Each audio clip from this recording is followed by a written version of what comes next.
Bonjour, j'espère que tout va bien chez toi.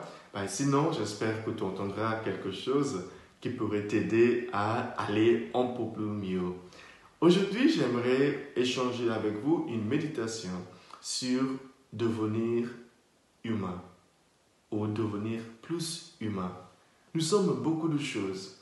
Nous sommes intellectuels, nous sommes chrétiens, nous sommes de droite, de gauche.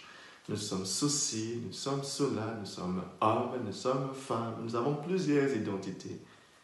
Mais avant tout cela, soyons d'abord humains.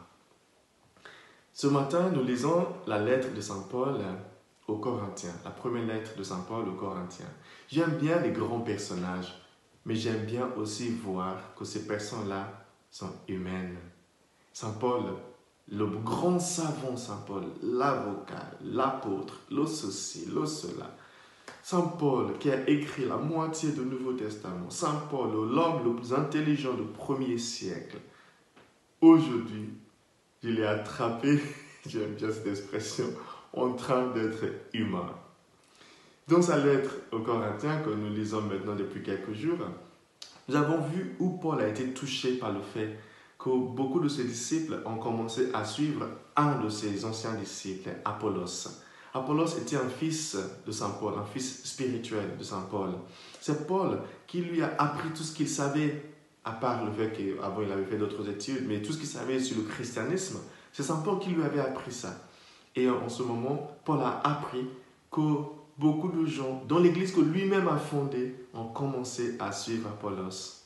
Et jusqu'à aujourd'hui, Saint Paul disait, c'est pas grave, arrêtez de dire que vous êtes pour Apollos ou vous êtes pour Paul, c'est pas grave. L'essentiel, c'est qu'il y ait de la croissance de la foi, ainsi de suite. Mais aujourd'hui, Saint Paul a accepté qu'il était quand même un peu jaloux.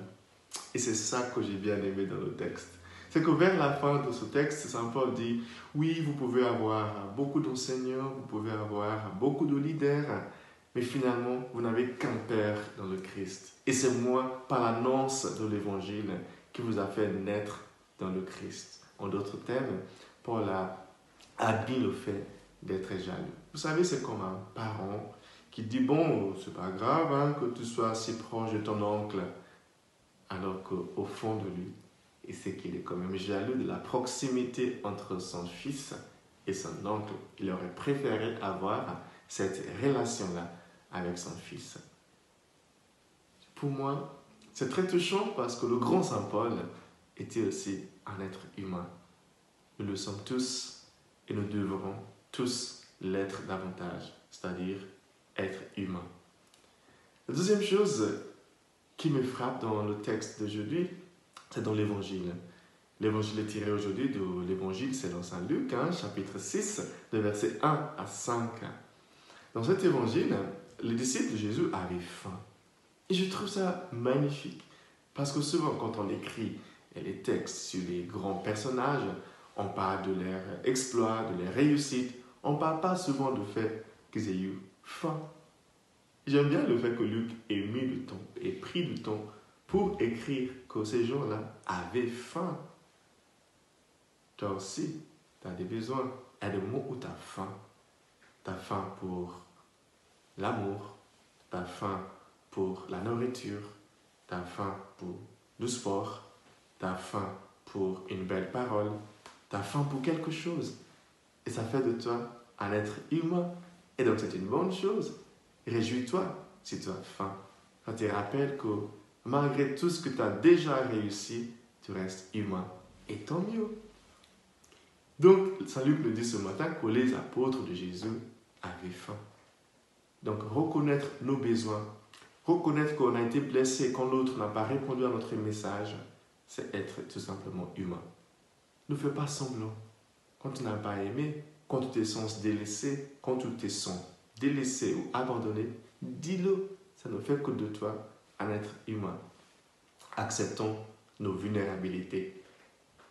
La troisième chose que j'aimerais dire sur le texte d'aujourd'hui, c'est que pour devenir plus humain, il faudrait éviter les critiques nocives des autres. Ce n'est pas humain ça. Les pharisiens sont venus, ils ont vu que ces gens avaient faim, qu'ils ont failli mourir de faim. au lieu de voir ça, la seule chose qu'ils ont vue, c'était que ces gens-là ont décidé de manger le jour de sabbat. Les lois sont importantes, mais choisir entre la loi et laisser mourir des gens, il faudrait choisir de désobéir à la loi. Parce que c'est ça qui fait de nous les humains. Le sabbat est fait pour l'homme. L'homme n'est pas fait pour le sabbat. Le sabbat étant évidemment le symbole de la loi. Chers amis, voilà ce que je voulais partager avec vous ce matin. J'espère que vous passerez une très belle journée et que Dieu vous bénisse. Le Père, le Fils et le Saint-Esprit. Amen.